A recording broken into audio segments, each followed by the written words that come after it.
अरे बेटा, अब उठ जाओ। कब तक आलसी की तरह पड़े रहोगे? अरे माँ, सोने दे। मेरे पास कौन सा काम है जो उठकर मैं उस काम को करूँगा। अरे अपने चाचा के पास जाकर कुछ काम मांग लो, हो सकता है वो तुम्हें कुछ काम दे दे। मैं भी अकेले रहकर बोर हो गया हूँ। क्यों ना मैं भी शादी कर लूँ और मैं भी घर बसाकर खुशी खुशी जिंदगी जीऊँ। ऐसा सोचकर वह अपने मुंह बोले चाचा के पास जाता है। अरे गोपाल, आओ। आज अपने चाचा को कैसे याद कर लिया? अरे चाचा, मैं तो आपका कुशल क्षेम पूछने आ गया। अरे चाचा, अब मैं अकेले रह रहकर बोर हो गया हूँ। आप अब मेरी किसी अच्छी लड़की के साथ विवाह करा दीजिए। बेटा, जो लोग घर बसाते हैं उन्हें बहुत मेहनत और मशक्कत करनी पड़ती है। चाचा, मैं आपसे वादा करता हूँ, मैं अब से आलस करना बंद कर दूंगा। बस आप एक बार मेरा विवाह करा दीजिए। ठीक है बेटा, समझो तुम्हारा विवाह हो गया। कुछ ही दिनों में चाचा गोपाल का विवाह एक सुंदर कन्या से करवा देते हैं। जाओ बेटा, खुशी खुशी अपना घर बसाओ। गोपाल अपनी पत्नी के साथ अपने गांव की ओर रवाना हो जाता है। जब गोपाल अपनी पत्नी को लेकर अपने घर पहुंचा। अरे राम राम, ये कैसे घर की हालत है। सब सामान इधर उधर पड़ा है, जैसे कि यहाँ कोई वर्षों से नहीं रह रहा है। अरे चमेली, अब तुम आ गई हो ना, तो घर भी दुरुस्त हो जाएगा। फिर चमेली खाना बनाती है, जिसे खाकर गोपाल कहता है, अरे वाह वाह वाह, क्या खाना बनाया है। इसे खाकर तो मेरा मन तृप्त हो गया।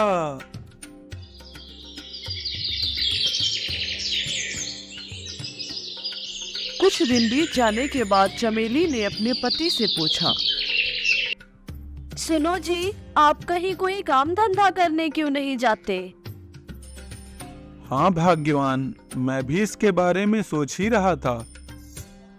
अब सिर्फ 3 दिन का ही राशन बचा है, ये खत्म हो जाने के बाद हम क्या खाएंगे? अरे तुम चिंता मत करो, सब कुछ ठीक हो जाएगा।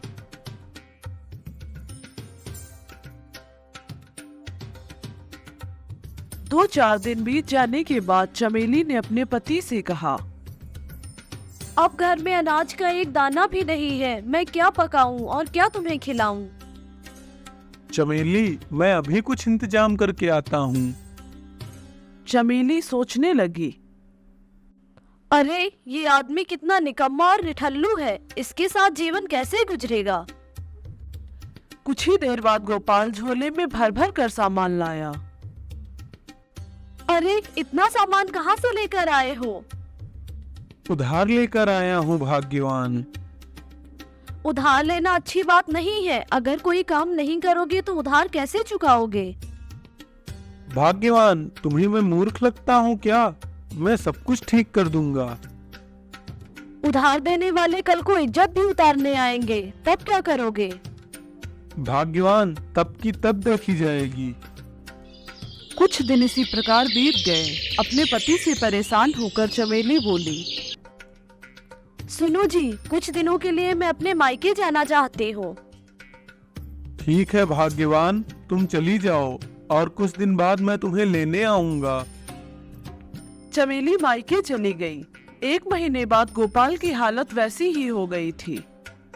गोपाल सोचने लगा, अब तो कोई उधार भी नहीं देता और सुबह होते ही उधार मांगने वालों का तांता लग जाता है। अब मुझे अपने ससुराल चले जाना चाहिए। वहाँ जाकर कहूँगा कि अब मैं बहुत कमाने लगा हूँ और वहाँ कोई उधार मांगने भी नहीं आएगा। वहीं पर रहकर मौज काटूंगा।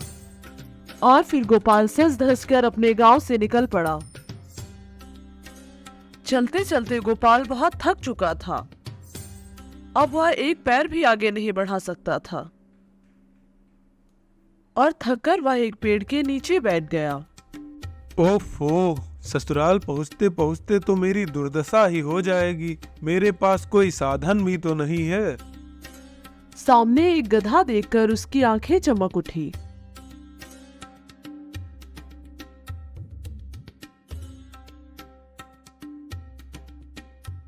राज, मुझे मेरे ससुराल तक पहुंचाकर कृपा करें। वाह, कितना मासूम और शरीफ गधा है, बिल्कुल मेरी तरह। वह गधे पर बैठ गया। चल मेरे भाई, अपना कमाल दिखा।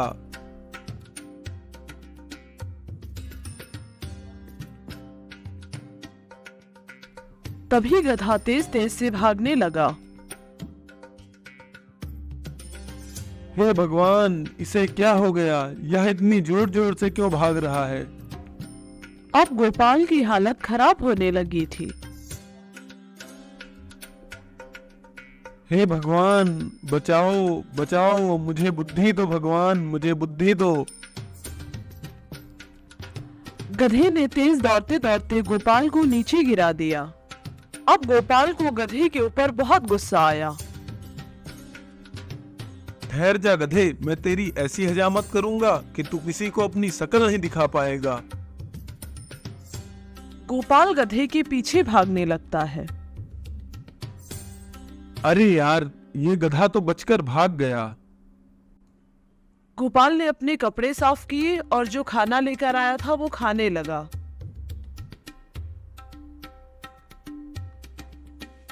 एक बार फिर गोपाल ने अपनी शक्ति इकट्ठा की और अपने ससुराल की ओर चलने लगा। गोपाल कुछ दूर ही चला था, तभी उसे रास्ते में फिर से वही गधा दिखाई दिया। उसे देखकर गोपाल को बहुत गुस्सा आया। तूने मुझे बहुत परेशान किया है, अब देख मैं क्या करता हूँ। यह सोचकर गोपाल ने उस गधे को एक पेड़ में रस्सी की सहायता से बांध दिया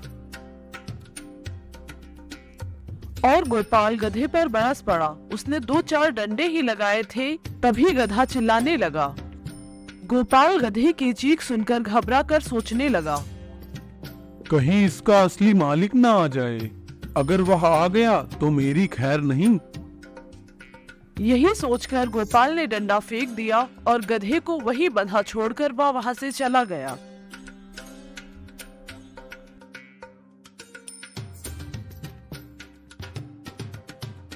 अरे दामाद जी, बड़ी लंबी उम्र है आपकी।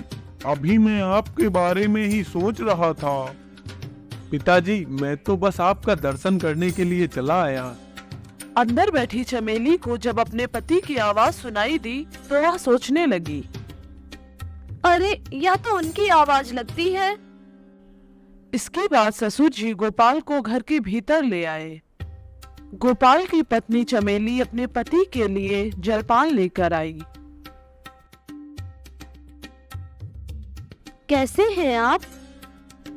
देख लो, एकदम मौज में हूँ।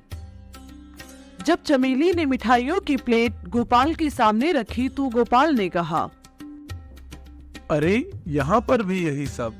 ये सब खा खा कर मैं बोर हो गया हूँ। यह देखकर चमेली ने सोचा, यह मिठाइयाँ देखकर मना कर रहे हैं, इसका मतलब इनका काम धंधा अच्छा चल रहा है। खाना खाने के बाद गोपाल का ससुर उसके पास आया। दामाद जी, चलिए आपसे कुछ लोग मिलने के लिए आए हैं। गांव के कुछ लोग गोपाल से मिलने आए थे। औपचारिक परिचय करने के बाद उनमें से मुंह लटकाए एक धोबी कहने लगा, दामाद जी राम राम, काका राम राम। अरे चौधरी, तुम्हारा गधा मिला कि नहीं? यह सुनकर गोपाल का माथा ठनक गया और उसने सोचा, कहीं ये लोग उसी गधे की तो बात नहीं कर रहे जिसे मैं गांव के बाहर पीट रहा था और वहीं पर बांध कर आया हूँ। अरे भैया, न जाने मेरा गधा कहाँ भटक रहा होगा। अरे चाचा, अपना हाथ दिखाइए जरा। हाथ देखते हुए वह कहने लगा, समझो मिल गया आपका गधा। आपके किसी दुश्मन ने आपके गधे को गांव के बाहर बरगद के पेड़ में बांध दिया है। अरे बेटा, अगर मेरा गधा मिल गया तो मैं तुम्हें 1.25 सेर मिठाई खिलाऊंगा। अरे काका, जल्दी जाओ, नहीं आपके गधे को कोई और ले जाएगा। धोबी जल्दी ही गांव के बाहर की ओर भागा। हे भगवान, मुझे मेरा गधा दिलवा दो तो मैं तुम्हें भी 1.25 सेर का प्रसाद चढ़ाऊंगा। फिर वह गांव के बाहर उस बरगद के पेड़ के नीचे पहुंचा। गधा अभी तक वहीं बंधा था। धोबी ने गधे को देखा और वह बहुत खुश हुआ। अरे मेरे प्यारे गधे को किसी मूर्ख ने यहाँ बांध दिया। मैं तो तेरे बिना अपाहिज हो गया था। चल मेरे बेटे, घर चल। धोबी गधे को लेकर अपने घर आ गया और कुछ देर बाद वह मिठाइयाँ लेकर गोपाल के पास पहुंचा। ये मिठाई तो तुम लोगों में बांट दो, इस काम के लिए मैं कुछ भी नहीं ले सकता। धोबी गांव वालों से कहने लगा, अरे सुनो, बड़े भैया का दामाद तो कोई अंतर्यामी लगता है, पलक झपकते ही सब कुछ बता देता है। गांव वाले गोपाल की बहुत ही प्रशंसा करने लगे। तब से चतुरी की ससुराल में बहुत ही आवभगत होने लगी। शाम को अच्छे अच्छे पकवान बनाए गए। रात में गोपाल के पेट में कुछ गड़बड़ होने लगी। लगता है रात में कुछ उल्टा सीधा ज्यादा खा लिया। रात में वह शौच जाने के लिए निकला। वह खेतों की ओर चल पड़ा। तभी उसने देखा चोरों का एक गिरोह चोरी करने की नियत से गांव के इर्द गिर्द घूम रहे थे कि सामने से उन्हें गोपाल आता दिखाई दिया। चोरों के सरदार ने गोपाल से कहा, कौन हो तुम? तभी गोपाल घबरा गया। गोपाल समझ गया था कि ये चोर हैं। उसने सोचा, अगर मैंने इन्हें सच बता दिया तो ये मुझे मार देंगे। गोपाल कहने लगा, अरे भाई, मैं भी तुम्हारी तरह एक चोर ही हूँ। मैं भी चोरी करने के लिए वक्त का इंतजार कर रहा हूँ, पर आज कुछ भी हाथ नहीं लगा। चोरों के सरदार ने कहा, कोई बात नहीं है, तुम भी हमारे साथ में चलो। हम 3 ही लोग हैं, तुम मिल गए तो हम 4 हो जाएंगे। गोपाल मरता क्या ना करता। ना चाहते हुए भी उसे चोरों के साथ जाना पड़ा। चोरों का सरदार गोपाल को समझाने लगा कि चोरी कैसे करनी है।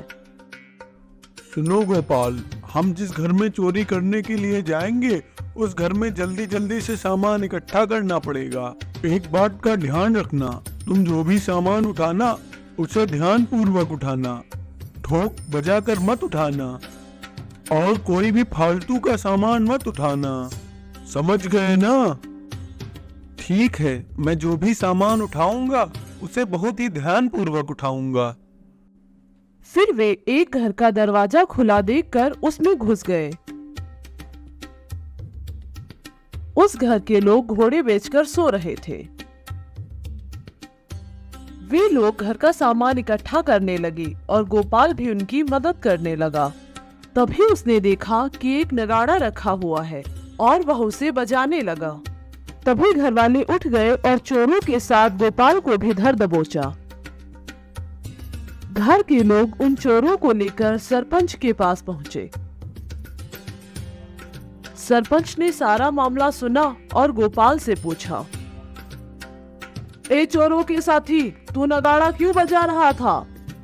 गोपाल ने चालाकी के साथ जवाब दिया, सरपंच जी, मैंने तो इन चोरों को पकड़वाने के लिए ऐसा किया था, मैं कोई चोर नहीं हूँ। सरपंच ने गोपाल की बात मान ली और उसने सोचा कि यह चोर होते हुए भी नगाड़ा क्यों बजाएगा। अवश्य ही इसने चोरों को पकड़वाने के लिए ही ऐसा किया होगा।